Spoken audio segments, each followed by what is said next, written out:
Ladies and gentlemen, boys and girls, welcome to another episode of the Danial Teaches Experience. Folks, I'm happy. I'm happy to be back here. I'm happy to be talking to you. I'm happy for you to be, well, it's kind of a one-sided conversation, but you know what I mean. Man, last week, a lot of things popped off, folks. A lot of things popped off. And I'm specifically referring to the European Super League. I'm also referring to the murder of George Floyd and Chauvin, his trial. There's finally a verdict for that bad boy. Not to mention a few other things happened. A few other things were caught on the news. And obviously, UFC 261 that happened over the weekend. So there's a boatload of stuff to cover. If anything else comes to mind in the middle of it, I'll happily do it as well. So folks, first and foremost, before I get into this, you know what's interesting? When I started this podcast, I was like, all right, man, psychology only. I was like, well, wait, what if I want to talk about like philosophy, like the meaning of life? I was like, all right, psychology and philosophy only. I was like, wait, what if I want to talk about MMA? And the beauty of podcasts is, man, you can talk about whatever the hell you want. You know, a lot of people, this is interesting because none of this is planned. I just said 3 topics and I just took a complete right. But it'll have a point, don't worry. So the point is, right, I never get mad at talk show hosts like Jimmy Fallon and the other Jimmys. Because it's like, dude, he's just a puppet, right? He doesn't write his own jokes, right? People write it for him. They're the higher-ups who say what he can and can't say. Could you imagine if I was here, and if I was doing the podcast or if I was making YouTube videos and someone was saying, you know, what you can and can't wear? Don't talk about MMA. It's not a good look. Hey man, don't talk about, you know, BLM because some of our distributors, some of our sponsors, they're not a big fan. You know what I mean? Did you see how censored it can get, right? You lose that kind of organic opinion from that person. So anyways, that's why podcasts are absolutely dope, because you hear people, and for the most part, you hear their actual thoughts are. Like, I would love to legitimately hear Jimmy Fallon on a podcast where he can just be himself. And there's no crew, there's no writers, there's no cameraman, there's not the higher-ups telling him what he can and can't say, what he can and can't laugh at. Like, I want to know the real person. So that's why these are dope. Now, folks, the European Super League, I don't know how much you know about football, or soccer, as you may call it. But man, I would argue it's the biggest sport in the world, football. Like, people talk about, the Super Bowl now. But brother, the Super Bowl is big in America, maybe a little in Canada. But you want to talk about football, you're talking Europe, you're talking South America. You're talking Africa. You're talking Middle East. You know, like just to name a few, man. Like, that's crazy. Like, it's everywhere. It's everywhere. Everybody loves it. Now, okay, obviously not everybody, but a lot of people love it. So, if you heard about the European Super League, man, this was one of those things that it came hard, and I believe it was exactly not last Sunday, but the Sunday before that, where this idea got announced that a bunch of these clubs, a bunch of these super teams, they're all going to come together into one big league. So let's say if you watch basketball or something, imagine if like the Lakers and the Bucks and the Nets and the Golden State Warriors, they all went into the league of their own, and there's only like 8 teams in it. At first, you're like, yo, that's sick, that's awesome, the best against the best. But now the problem is, if they're not competing in the regular like NBA league, well, now the final of the NBA championship is going to be like the Hornets versus the Knicks, right? No disrespect, but it doesn't have that star power, right? You're never going to see LeBron in there again. So essentially what the European Super League was, it was that, you were going to take the biggest teams, put them in one league. And immediately when that happened, UEFA and FIFA and the guys who are responsible for things like the World Cup, the Champions League, they're like, hey man, if you do that, you're out, you're gone. You're not playing in the World Cup. You're not playing in the Champions League. And it was pretty crazy. For about 24 hours, it was pretty wild. Like, the European Super League has been an idea that's been around in the footballing world for many, many years now. But the fact that you actually had these monumental clubs, and these weren't just, little league clubs. We're talking Barcelona, Manchester United, Real Madrid. I mean, these really high top tier teams coming out and be like, yup, like we want to move forward with this. And had the fan support been positive, I think we'd be way further than we are right now. But they come out with this idea, hey man, we're going to put these 12, 15 teams in one league. And in 48 hours, they got so much hate from the commentators, the pundits, the fans. Are like, brother, like, you're killing football, right? The beauty of football is you've got a bunch of teams in the league. And as human beings, right, if we look at a capitalistic society, what brings us optimism and hope is that young guy at the bottom, right? The guy who has nothing can work his way up and become something. You don't have to be rich, right? You don't have to have all your resources, but it can happen. And a beautiful example was Leicester City in the, if I'm not mistaken, 2015-2016 season, right? And that way, it's kind of like that hopeful idea where, like, if your team is Elche and you're versing Barcelona, it's like, all right, probably likely you're going to lose. But anything can happen in football, man. You can win. You can win by a huge margin, maybe, if it's a crazy day. And like, if a team that just did not belong all of a sudden just whooped all the other teams and won, right? That's what football was about. So imagine like you're watching NBA, and I'm just making this up because I don't watch it. So imagine like Lakers win one year, I don't know, man, pick another team. Nets win another year because I know they have Harden on their team now. And they go back and forth. And all of a sudden, out of freaking nowhere, like what's like a no-name team that comes up? You know, like freaking the Hornets. The Hornets just come up. They beat everybody. They just whoop everyone. You know, best of 7 series. It's a wipeout. And you're like, holy Christ, this is incredible. Right? Putting the little guy in there because he does have a chance. Right? You want to see that. Because one of the beauties of having, you know, these big things is it becomes, what's the word I'm looking for? Like scarcity, right? If your favorite team versus like an amazing team every single week, it becomes redundant. What was once special now becomes normal, right? That was what the European Super League was going to do. And essentially, right, what you have now in the Champions League is like, dude, Barcelona might not face Bayern Munich this year, right? They might face them next year, depending on how the brackets fall, right? So you only see these games once a year, maybe twice a year, maybe once every 2 or once every 3 years. And I think that's the beauty of it. Right? Because when you build the anticipation and then you go, man, it's like a dream matchup. And it happens and maybe it doesn't happen, but that's furthers the excitement of it. Now, the bad thing about the Super League is I used to be, and I still am, I'm a big Real Madrid fan. And back in the 2014-2015 season, man, they had an incredible lineup, dude. Like, I was glued to their games, to every single one of their games. If you watch La Liga, if you watch football, you're very familiar with guys like Modric and Kroos, who were at one point the best midfielders on the planet. Like, in my opinion, that 2015-2016 season, man, they were so damn good, you had to put James Rodriguez and Isco on the bench. Like, that's how freaking good they are. Obviously, you got Cristiano Ronaldo, you got Sergio Ramos, you had Casillas there, God bless his soul. You know, Varane is still there, I'm pretty sure. Carvalho's still there. So now, you know, the team's a little bit older, but the reason why I bring up Real Madrid is their president, Florentino Perez, he's the chairman of this European Super League. So if people didn't already hate Real Madrid because, you know, they're just too damn good, you know, people hate them because they won a lot, right? They've won the Champions League a lot. They're they're not the underdogs by any stretch of the imagination. Now, Perez, Real Madrid's president, the chairman of the Super League, that's target enemy number 1, man. Like, that's the Thanos. That's the Count Dracula, you know? So it's like, yikes, dude. If it wasn't bad enough for Real, just don't hate on the players. You know, Junior didn't do anything. So if you want to hate the president, right? Don't hate the poor players running around not knowing what's what. But yeah, football's wild. Football's really cool. I call it football, but sometimes when I'm talking to people, they get confused, so I mention soccer. But yeah, it's a very, very cool sport. Why did I stop watching, man? I think at one point we didn't have the channel, and then I had to go find it online. And sometimes those 90-minute games, they can be a little long. You got other things going on. But it's cool, dude. If you find it really good, I think anything in life. Now, I'm talking about football. This would also apply to MMA. This would also apply to musicians. When you find people at the highest level, holy Christ, it is exciting, folks. Like in MMA, there was kind of the stereotype where we say, oh man, I hope it doesn't go to the ground, or I hope they don't just clinch each other against the cage for 25 minutes.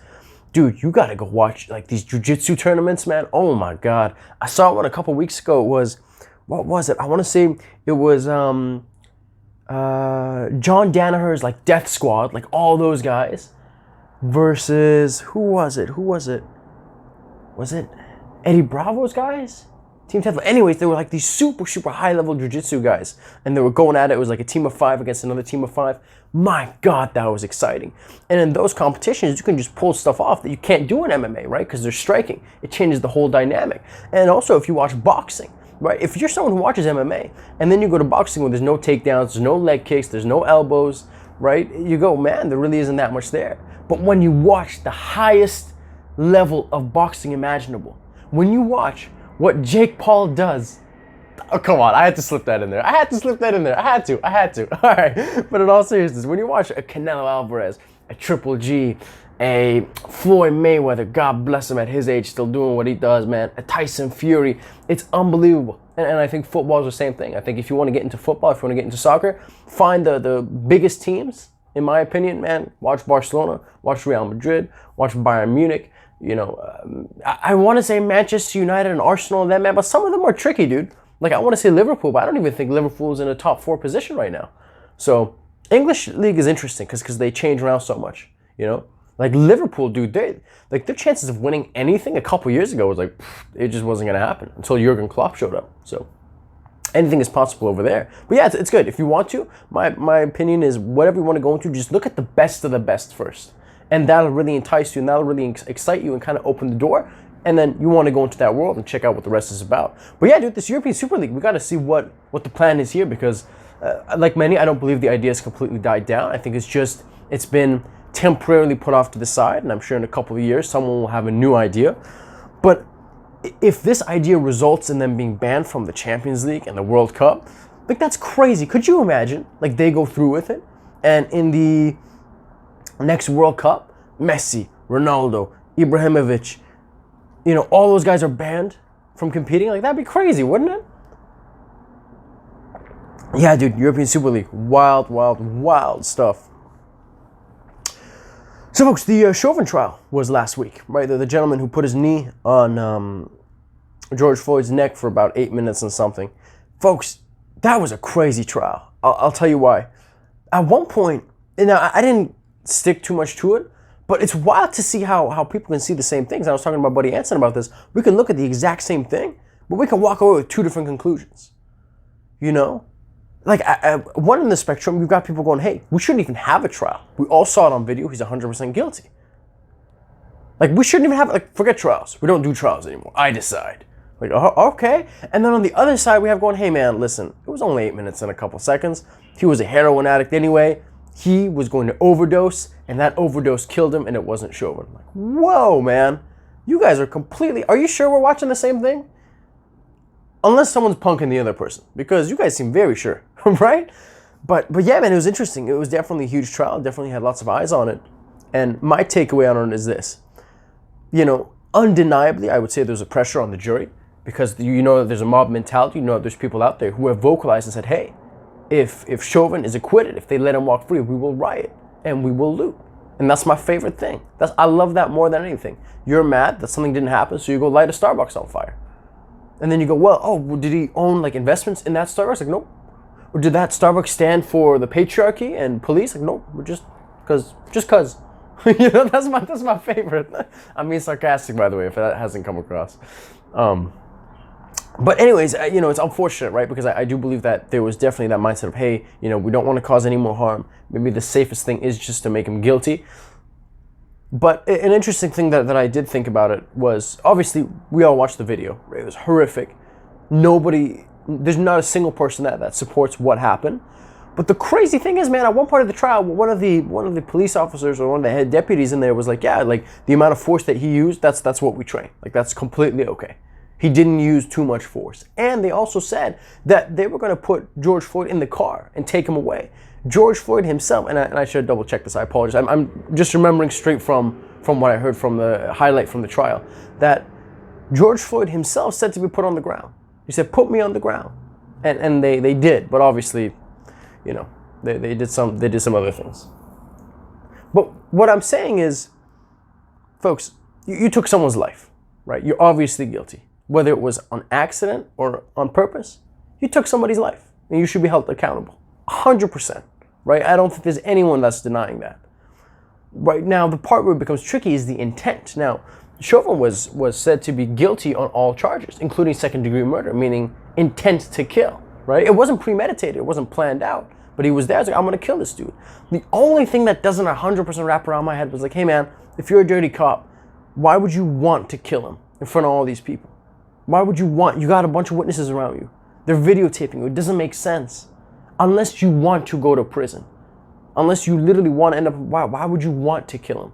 I get the incompetence. I get that he didn't know what he was doing. I get that he was just being dumb and he looked over and he just forgot he was standing there for 8 minutes and whatever seconds. That's not an excuse, but that's saying, hey man, like, you're an idiot, you're a goof. And that doesn't even justify what he did, but the intent to say that he planned to kill him. Guys, why not just take him out into an alleyway and kill him? Why do it in front of somebody? Why not take him up, pick him up, put him in the car, drive into an alley and kill him so people don't see? You know, that's the only thing that I kind of have trouble wrapping my head around. But at the end of the day, if you sat down with me and you're like, Daniel, this is how it's going to be, man. He either has to be guilty or he has to be acquitted. It's like, dude, guilty. He has to be guilty. That's the only way. You know, now second-degree murder, that's a tough one, man. That's a tough one. To prove beyond a shadow of a doubt or beyond reasonable doubt, yikes, dude, that's tough. All I can tell you is I wouldn't want to be a juror for that one. Because no matter what your say on this is, people will get mad at you. And there's a lot of people saying, justice wasn't served, and I think they're right. I think if you want to take down a system, it's not one individual, right? It's the whole police force. Police reform, man, police reform. I think that there's a huge misunderstanding. I said this a long time ago. Everyone was saying defund the police, and people like myself saying, hey man, give the police even more money. We're saying the same thing. We're saying, hey man, whatever you're doing in the police academy, we gotta change it up. Right? We gotta have a new curriculum. We gotta make it harder to become cops. Hey man, who's putting the gun in your holster? Who's putting the badge on your shoulder and saying you're good to go? What criteria is he evaluating? How much time do you spend in hand-to-hand combat? How much time do you spend de-escalating? How much time do you spend shooting someone but not killing them, but training to shoot them in the arm or the leg to impair them from doing something else? These are things that I'm very curious as to find out what it is. And, and again, right, if it's a person who's out there who's incompetent, right, and it's not one, it's not two, it's a plethora of them, my problem isn't with you. My problem is with whoever taught you.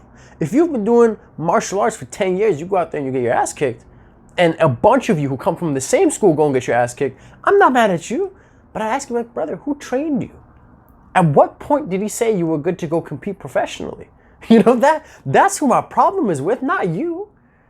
Not you making your art look bad, making karate look bad or kung fu look bad or whatever look bad. Who's the person at the top, right? What criteria? And you know what? Maybe that criteria was okay at a certain point, but it needs to be looked over. And I'm sure if we looked over, things can be modified and changed. Regardless of what your position is on this stuff, when you have a certain narrative, when you have a certain perspective, now you're going to see everything through that lens, and things can become problematic very quickly. Right? There were a couple of cases that happened, I believe, during the trial. 2 black people were killed. Now, many more people died, obviously, but we don't know that. We only know what the media picks up. One of them was, I believe, a gentleman by the name of Dante Wright. Hopefully I'm saying that right. And from the video that I saw, he was being detained for something. They had him out of the car, they were arresting him, and he tries to get away. So he resists arrest, he runs away, and this girl shoots him. Right? And I believe that was that the taser and gun situation? I believe that was. She mixed up her taser and her gun. And again, I think if you want to believe a narrative, you will. So if I think that every cop is racist, I'll go, you wanted to. You were looking for an excuse to kill him, and you just said that. How could a cop possibly mistake their taser for their gun? But also, if you want to look at it from a different perspective, I'd be like, all right, you're black. Hypothetically, I don't like black people. I'm meaner towards one color than any other color, right? We're handcuffing you. If I was going to kill you, I have a body cam on. I know that. I have my colleagues around me. This is going to get reported. If I'm actually a dirty cop, you will not hear about it. Oh, we got lucky. Folks, like I don't know. Maybe I'm overthinking it. Maybe I'm overthinking it. But if I'm going to kill you, I'm going to make sure I don't have my body cam on. I'm going to make sure that I'm not on video. I'm going to make sure that my colleagues aren't around me. Literally, as she shoots the guy, and then, she shouts in shock. And then her friend comes over, and you can see his face on the body cam, and he's just in disbelief. He's like, I can't believe we just did that. Like her other cop colleague. And I'm like, there's no way that was intentional. Or, it's highly unlikely. Let me say that. It's highly unlikely. But again, you see how the narrative in which you view it has a big impact on what happens. And it's tough, man. It's really tough, because at what point do you separate the ideas and go, hey, did race play a role in this at all? Or was this literally just incompetence? Because there's a difference, right? Incompetence means, hey, I would have done this with anybody. White, black, purple, doesn't matter. But if there was a race thing involved, that means that I'm harsher towards people of a certain color. That means I'm more likely to draw my gun. I'm more likely to not give as many warnings, right? And if it is the latter, then we got a serious problem. Are there people who are racist? 110%, man. And sexist and homophobic, of course. Nobody on the face of the planet would ever disagree with that statement. The problem where people start disagreeing is, hey man, is it the whole system? Right? And even that is debatable, right? Because it's like, well, if there are, let's say, 100 cops, are 80 of them dirty? Or there are 100 cops and 4 of them are dirty. But even if 4 of them are dirty, all it takes for the 96 to not say anything, and now, well, you got 100 bad cops. So it's tricky, guys. It's pretty complex. There's another one. There's a girl by the name of, I'm not sure, Ma'Khia Bryant. A young girl, 15, 16 years old, she's on video, she's about to stab two people. She's about to stab two people. And this police officer shows up. Okay, let me do this. Obviously, you've heard the news. If you haven't, I'm going to give you the story in two different ways, okay? Number one and number two. Here's number one. A young 15, 16-year-old girl, Brian, was shot by a police officer. She was shot dead on her own front lawn. The same time as the Chauvin trial. Literally like the same time, or right hours, either before the verdict or after verdict, exactly then. We can't stop hearing about black people getting shot by the police. Everything that I said was 100% factual. Now check out the second story. A report came in by these two girls. They said that there was a girl threatening them with a knife. When the police officer shows up, you can see this on the body cam, he runs over, he says, "Hey, what's going on?" When that happens, he sees one girl chasing a girl with a knife. The girl who's getting chased falls over. Then the girl with the knife, who we know is Brian, turns around to this other girl with pink, pushes her against the car, and literally mid-swing, like she's turning her hip, arm comes back, the police officer shoots and kills the girl with the knife, saving the other young black woman's life. Thank God the police officer was there. This is why we can never abolish police. Man, I mean, right time, right place. Thank goodness. God bless him.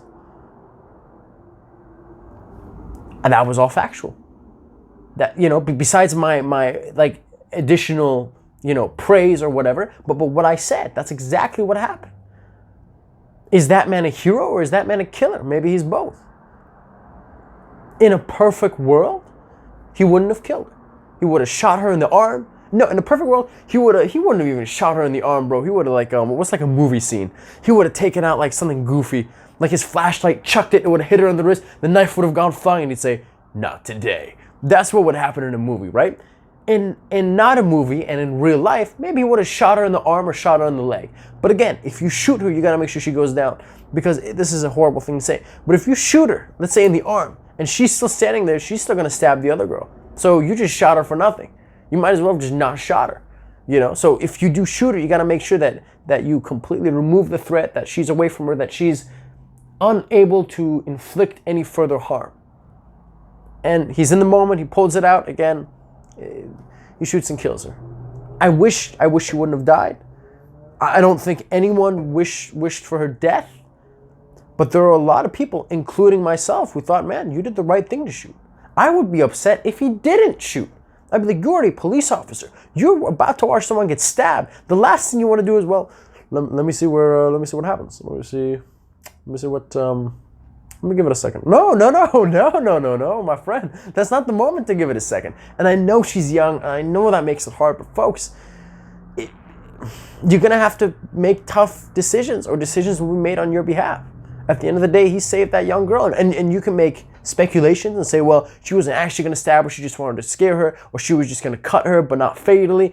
But we don't know that. We don't, right? So do you wait there and you find out? And for anyone saying, well, what happened to this de-escalation? It's like, dude, what? She's mid-swing. I've seen the videos 3 times now. She's standing there, hips coming back as if she's about to throw a right hook. She's got the knife. That's not the time to go, young lady, please use your words. No, folks, I am Mr. De-escalation. I am Mr. Hey man, there's a reason behind your anger. You're projecting it onto someone. There's something else happened today. Do you want to talk about it? Folks, that is not the situation to start talking about it. There's a situation where you can talk, and I'm all about that. And if it's going to be a fight, you run. There's another situation, your back's against the wall, or in this scenario, against the car, and this girl could kill you. And the fact that you're just going to put that in the palm of her hands to decide if she wants to take your life or not is absolutely idiotic. It's so crazy. It is so crazy. Now, it comes from a good place, right? It comes from well, I don't want to harm you, and I'm going to give you the benefit of the doubt that you don't harm this person. I love the idea and where it's coming from, but guys, in execution, I do not like it. I do not like it. Yeah, man, it's worrisome, dude. It's worrisome. And, people talking about, well, maybe you should have shot off warning shots. It's like, you got 1, maybe 2 seconds before that girl gets stabbed. And you're going to shoot a warning shot hoping that she stops? The police didn't announce themselves. Brother, you pull up in a cop car. You're wearing your uniform. You got a gun out. I mean, I get it. I get it. You're right. You're like, hey, whatever, Minneapolis Police Department. But, geez, man, or wherever that was in. Or maybe it's Columbus. Yeah. But man, it was yeah, dude, it was tough. It was brutal. That's one of those scenarios which is like, dude, it definitely depends on just like who's reporting it and the things that they cut out. It's tough, man. I think being a cop is the worst job in the world. I really do, man. I think they're underpaid. I think they're undertrained, and I think they're underappreciated. You be a cop 25 years. Stick by your rules. Do what you should do, man. Nobody bats an eye. You make one mistake. That's it. That is it. You are done. One mistake.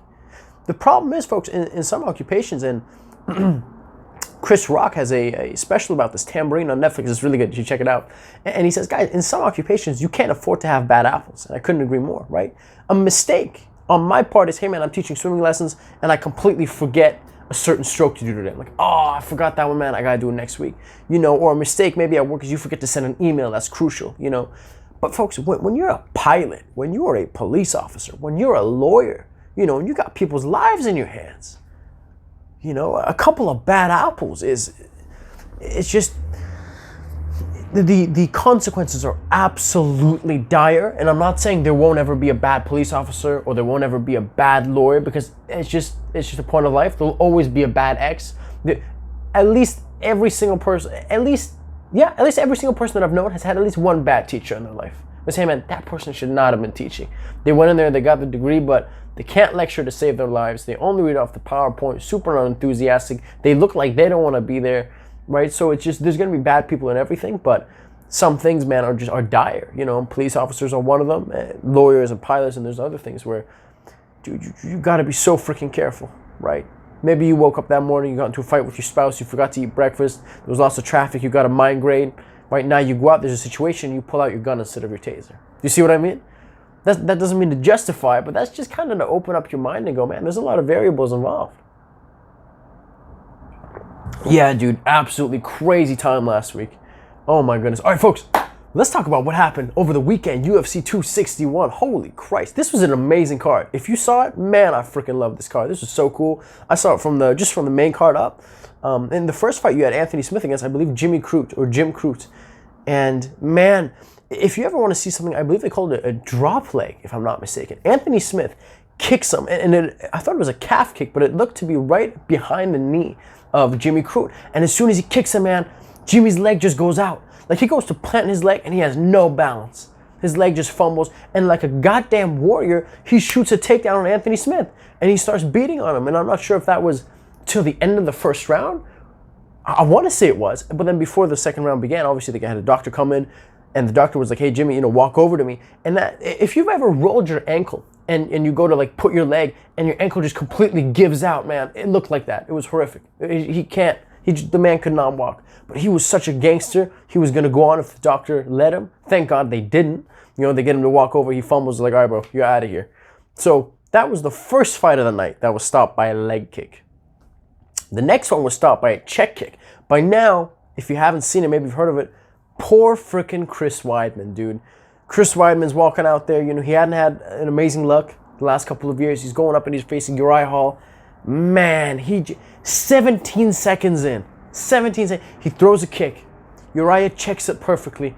And you watch that. It's funny, actually, when just before it happened, my dad shows up. And he's like, hey, Daniel, you want this dessert? I look down at the dessert. And then all I hear is like, oh God. I look back up and I see Weidman with his hand over his face. He's on the ground and everyone's like, oh no. I'm going, what happened? And it was so bad that they didn't show the replay for like at least a minute or two. They just show Uriah Hall. And out of respect, they don't even show Chris Weidman. Like, they just show Uriah Hall. And then someone in the truck makes the decision to show the replay only once in slow motion. It was one of the most horrific things I've ever seen. It was Big John McCarthy was on his podcast talking about, hey man, a broken bone isn't actually that bad. Seeing someone get knocked out and losing consciousness and the brain damage that could have is actually way worse. But I really think it's just for the visuals, right? But when you see something over and over again, it becomes normal to you, which is really effed up to say that seeing people get knocked out in UFC has become normal. But when you see someone break their leg like that, guys, his leg wrapped around your eyes as if it was licorice. Like as if he had a lasso and like you whip it at someone and then, oh my God. And you look at Chris Weidman's face and he has a stoic face. His nervous system hasn't realized that whatever the hell he just broke it. So he kicks him, he actually brings his leg back, still hasn't realized it, puts his foot down, and as he's putting it down, the leg just gives away because I don't know what the hell's going on with the bone. And he goes down. Thank God Herb Dean was on it like a bee on honey, they call it, but Christ, that was horrible. Jesus, oh my God, oh my goodness. That was unbelievable. Like, if you don't watch it, you don't even think that's possible. Poor Chris Weidman. Man, such a decorated fighter, dude. Such a decorated gangster. He was the guy who stopped Anderson Silva's winning streak. Anderson Silva was 16 consecutive wins. That is the highest consecutive win record in all of UFC, man. 16 wins. You say, well, Daniel, what about George? What about Khabib? What about Demetrius? They're all at 13, if I'm not mistaken. GSP, John Jones, Khabib, Holloway, Demetrius Johnson, they're all at 13 wins. Anderson Silva's at 16 wins. Anyways, that happens. You're like, Jesus. Then you got Valentina Shevchenko fighting Jessica Andrade. Now, Jessica Andrade, for people who know, she was the girl who dropped Rose Namajunas on her head. And she's an absolute gangster. She's got power in both hands. But Valentina is really, really freaking good. Folks, but I forgot how good Valentina was. You know when a fighter transcends to another level, and Camaro Usman did this tonight, when you have your thing mastered and you whoop someone else at their own thing. You know, my friend Elliot pointed this out to me. He was like, he's like, Valentina did the John Jones. You know, Valentina did the, like, all right, Jessica, you want to grapple? All right, I'll grapple you. Right, Jessica's a gangster. Valentina's a gangster kickboxer. Incredible. So the fact that she was so dominant in her grappling was like, yikes. You know, it's like when John Jones, was fighting DC and he's going, oh, okay, Olympic level wrestler. All right, let's see. And John Jones took down Daniel Cormier and you're like, oh my God. You know, it's when you have a fighter who is so good in one area that then based on that specialty, he gets something else really good. And it was unbelievable. It was a goddamn perfect performance by Valentina Shevchenko, man. Just put the beating on her. Outclassed. It's just simply brilliant. Like, anyone who says that women don't belong in MMA doesn't know what the hell they're talking about, dude. Like, how can you say that? Call me sexist, man. There's no other sport that I watch women in. I just don't. I don't watch women's football, hockey, basketball, none of that stuff. I can't tell you how excited I get when I hear names come up that they're going to fight, like Amanda Nunes, Valentina Shevchenko, Wayleigh, Rose Namajunas, Joanna Jędrzejczyk, Jessica Andrade, Holly Holm. Oh my goodness, guys. Technique for technique, I think they're right there with the men. I swear to God. I don't want to BS you. Okay, throw out power and strength and musculature and bone density. I'm not talking about that. But technique for technique, oh my God, dude. Valentina Shevchenko is something else. And it was brilliant, man. Absolutely brilliant performance on her part. Then you get to the co-main event, Rose Namajunas versus Wayleigh. Guys, Wayleigh has had 21 wins in her MMA professional career. She's only had one loss, 21-1. She goes against Rose. This was maybe, 30 seconds in, maybe a minute in, max. And Rose, this sweet savage, Thug Rose, just kicks this poor girl's jaw across her face. When I tell you, I jumped off the couch, dude. Oh my God. Oh my God. She just kicks her in the face, goes on top of her, starts beating her brains in. And it stopped. And Rose, in the first round, Rose becomes the first ever female fighter to lose her title and then to win it back again. That was insane. That was gnarly, man. That was so crazy. Oh, man. And she was all emotional afterwards talking to Joe, and she was crying. And I was like, you goddamn sweetheart. I love you even more. Man, there's something about girls, man, who can kick other girls' heads off, but are absolute sweethearts that just really win me over. Oh, my goodness. That was crazy, dude. You want to talk about shock value. Rose Namajunas, man, that was crazy, dude. That was crazy. I'm very, very excited for her. Wayleigh got up. She was mad. She looked mad and discombobulated. But if you look at the replay, it looked pretty bad, man. It was pretty bad. Like, even though she got kicked in the head, it looked like she was maybe trying to come up. But Rose with the hammer fists, I believe, that's done, son. That's done. And that was that. And then you go into the main event. Camaro Usman versus Jorge Mosberto. Now, folks, in the first round, it was close.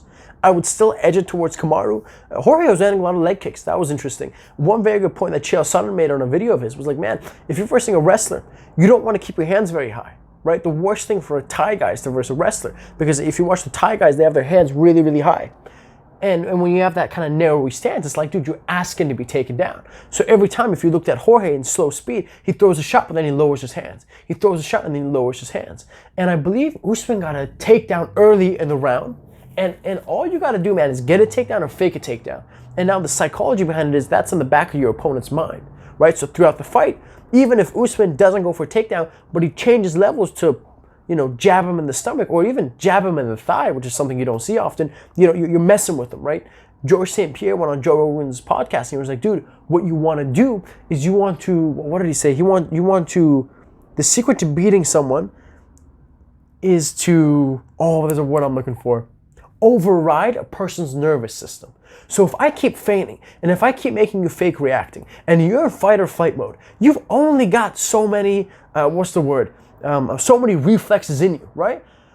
By the 10th, 15th, 20th time that you're, that you like spring into like defend a takedown or that you move or bob and weave, it starts to make you tired, right? It really drains your cardio. And George was like, man, if you can overwork the other guy's nervous system, slow down his reaction time, then you'll just freaking pick him apart later on in the rounds. That was his mentality. And dude, oh my God, dude, we get to the second round. Usman knocked Jorge Mosberto into another state, dude. He knocked his ass out of Florida. Oh my God. Literally like 10 seconds before it happens. I was like, Usman's like missing a lot of his shots. Like Jorge's doing a good job, bobbing and weaving. But dude, if he lands one of those and then as soon as I say it, pop, the right hand, my God, you keep watching it on replay. Camaro Usman knocked out Jorge Masvidal in the second round, and that is 3 finishes back to back to back. Colby Covington finished, Gilbert Burns finished, Jorge Masvidal finished, and all on the feet, dude. That's the crazy thing about it. Every single person, I believe Camaro Usman has 14 consecutive wins now. Man, he looks so jacked in there. It was unfreaking believable. I couldn't believe my eyes. Wow, 1-punch knockout. You can have some serious power, folks.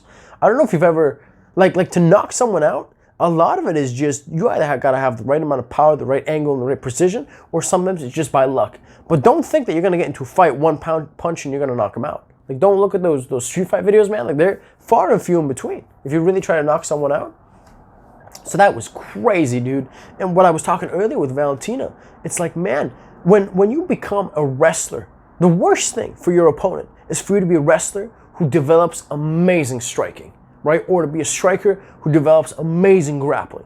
One reason, right, why George was just whooping people left and right was he had phenomenal wrestling. And I don't even believe he did any in high school or college. Sensational wrestling, brilliant angles, brilliant timing. And then he just got a really good freaking jab. And then on top of that, he got an amazing, clean Superman punch. And now he was doing like a Superman jab. And then when you mix that all together, you're effed. You're absolutely effed. Like, there's nothing you could do. John Jones, another example. His stand-up is so good that if people watch him who don't know him, they're like, oh, he must have been doing striking, in college. Right? Like, no, bro, he's a wrestler. His base is wrestling. His wrestling is so damn good that he doesn't even have to wrestle. He will beat you on the feet. And Usman has proved to us in these last 3 fights, he's going like, man, you want to stand? I'll freaking stand. And when the wrestler gets really, really good at striking, it's like, dude, you're talking about one of the best welterweights to ever do it. Hands down. If not one of the best fighters to ever enter the UFC, period. Being 19-1, if I'm not mistaken now. 18-1 or 19-1? I believe it's 19-1 now. Dude, that's crazy, man. That's absolutely crazy. For anyone who wants to get into MMA, I always thought that was the right way to go. I thought, go, or not MMA, actually, yeah, MMA, or anything really. Do one thing, because I've met people who've done, let's say, karate for 2 months, Muay Thai for 3 months, wrestling for 6 months, and it all looks horrific, right? Because the differing philosophies, right? The ideologies which like to put forward, where to put your balance, is terrible. But when you have people who, let's say you do jiu-jitsu for 10, 15 years, you specialize it, it's good, and then when it's at a certain level, now you start focusing on something else, like let's say boxing or Muay Thai, it's a really good hybrid mold, and I think that's what you're seeing a lot in these people. You're seeing this beautiful combination of, you've got such a solid foundation, and now built on that foundation, you add these other things, right? You add striking, you add leg kicks, and it's unbelievable, bro. Like, now you have to know everything. You can't go in MMA, in my opinion, be like, I just box, but I don't have any takedown defense. That's the thing. Like, if you're a boxer, even if you don't have, the jiu-jitsu skills or the takedown skills, you got to be at least able to defend the takedown, or at least able to defend submissions if they come your way. Otherwise, dude, you're screwed. Same thing with a wrestler or a jiu-jitsu guy. It's like, dude, the fight starts on the feet. You got to be able to take the person down, right? To get a hold of him. But even then, it's hard when he's punching you in the face. You got to be able to block. You got to be able to throw some shots, right? That's why Ben Askren was so successful in MMA, right? His wrestling, set up his shots, and his shots set up his wrestling. So it was a beautiful, beautiful symbiotic relationship. But yeah, folks, that was UFC 261, man. It was crazy. It was absolutely nuts. It was very cool. Lots of emotions, lots of memories. It was wild. Jacksonville, Florida, sold out. That was crazy, man. Camaro Usman is an absolute beast. I'm excited to see what happens next with Mosberto, because Stephen Thompson is 38 years old, I want to say, and he still looks great. You know, but again, you know, how much can you fight until you get to 40? You know what I mean? Like when you get to 40, it's like, all right, buddy, let's maybe start looking at other options, because we don't want you to get seriously hurt, right? We want you to be able to see your kids and talk and be able to think properly. But yeah, folks, absolutely nuts. Did you see the card? If so, DM me, man. Let me know. What did you think? What stood out to you? What was exciting? What was interesting? You know, Camaro Usman is a freaking animal, dude. And there's so much other cool stuff going on in MMA right now. You know, in a couple months, we got Chandler and Oliveira coming in May, I believe. I believe on the same card. Oh, I'm getting the cards mixed up, man. But I know the fights that we have coming up. Leon Edwards and Diaz. I know we got McGregor and Poirier coming up. There's a fight, Tony Ferguson and Beneil Dariush. There's a lot of good ones, guys. There's a lot of good ones coming out there. It's never been a more exciting time to be a fight fan. Oh, Adesanya and Vettori and the Italian. That's also going on. But yeah, folks, it's an exciting time. Thank you very much for listening to the podcast, to the episode today. I had a pleasure talking to you. Hopefully you had a pleasure listening. And I hope you have a safe and amazing rest of your day. Take care, everybody. Until next time.